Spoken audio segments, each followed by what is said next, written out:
BTS just landed the biggest album debut of 2026, breaking Billboard records while simultaneously triggering the most chaotic public fallout in K-pop history. This is not petty internet drama over airport outfits. This is a severe whitewashing backlash involving a historically black university, a 16% stock crash in 24 hours, and a Netflix documentary exposing the members openly questioning their own music before getting overruled by corporate executives. Their comeback record, Arirang, was framed as the ultimate cultural homecoming after 4 years away. Instead, the receipts reveal a calculated corporate pivot that left both the domestic public and the artists themselves visibly frustrated on camera.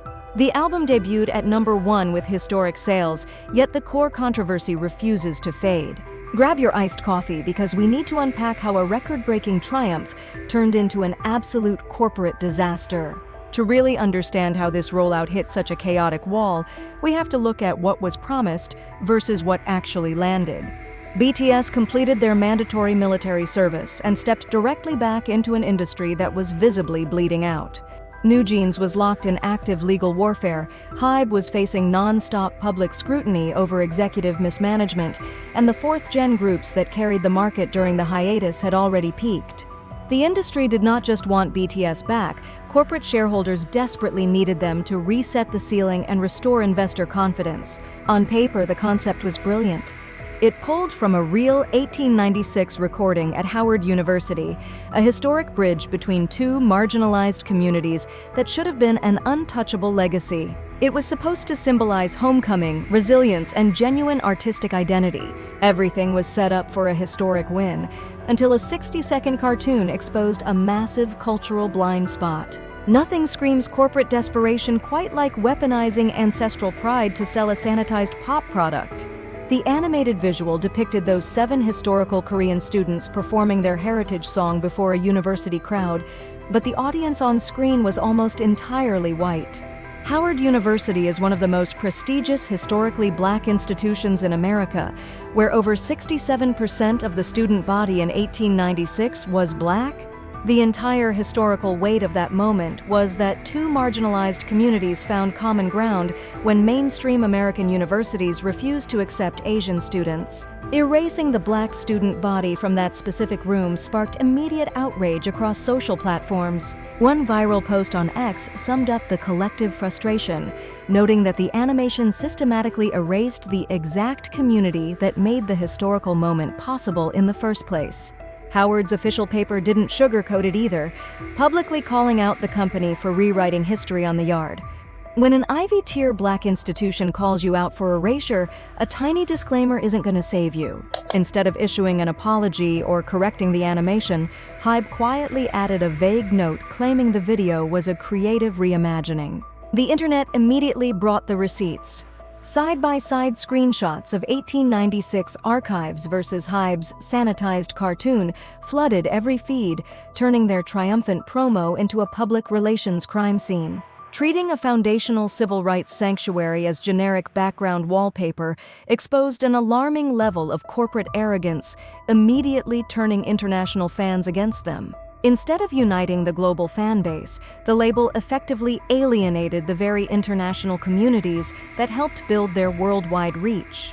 When a multi-billion-dollar label claims creative license to erase the exact marginalized community that hosted their ancestors, at what point does poor research cross over into intentional cultural sanitization? Tell me where you draw that line, because this definitely felt like an active choice rather than an innocent oversight.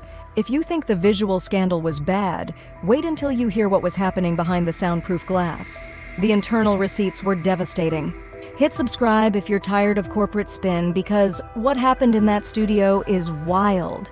The footage provided an unvarnished look into the recording sessions, confirming that the members themselves were actively pushing back against the album's corporate direction. 12 minutes into the film, Jimin looks visibly exhausted while struggling through English vocal takes that felt entirely unnatural to his delivery. Later in a boardroom meeting, Suga confronts the production team directly, questioning why an album celebrating Korean culture was being saturated with Western pop formulas. V admitted the art had completely stalled, while Jimin was terrified the world would think they sold out. Seeing multi-millionaire global icons looking completely powerless inside their own studio tells you everything you need to know about who actually controls the narrative. The documentary confirmed what observant fans had suspected for years behind closed doors. When the members raised valid creative objections, HYBE executives and producer Bang Si-hyuk bluntly explained that expanding global streaming reach required heavier English lyrics. The label effectively overruled the members on camera, and the final track list dropped with the vast majority of songs recorded in English. Domestic music critics immediately panned the project, with one prominent outlet calling the traditional title Arirang a cynical marketing prop designed to disguise generic Western radio filler.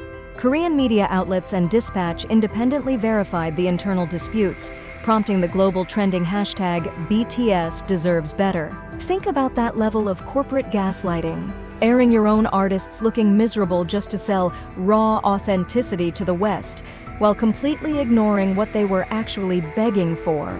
The clash proved that corporate greed had fully eclipsed artistic integrity, turning what should have been a triumphant homecoming into a masterclass in executive overreach. The free comeback concert at Gwanghwamun Square was supposed to be the ultimate homecoming.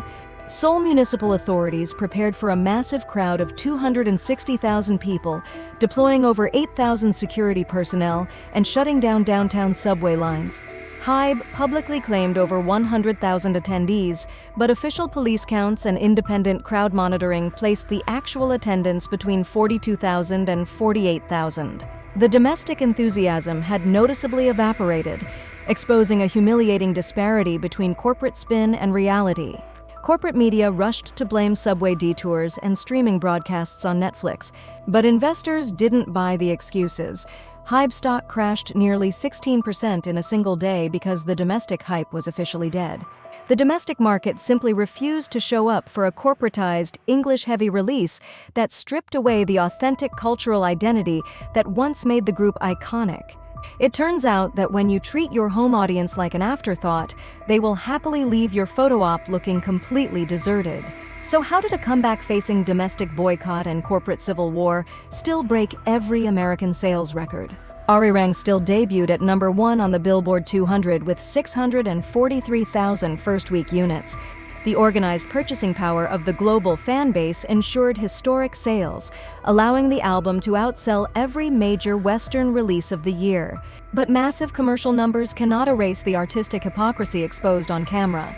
If massive Korean language hits already proved that the world embraced their original identity, why are executives still so terrified that authentic cultural storytelling cannot sell without an English filter? Drop your take on whether this was pure executive panic or a calculated cash grab, because the receipts do not lie. HYBE prioritized short-term streaming algorithms over cultural resonance, leaving an era defined not by triumph, but by corporate overreach. You can buy historic Billboard records, but you cannot buy back cultural credibility once you trade your roots for radio algorithms. Did HYBE ruin their own legacy, or was this pure corporate greed? Drop your thoughts, subscribe for the next deep dive, and I'll see you in the comments.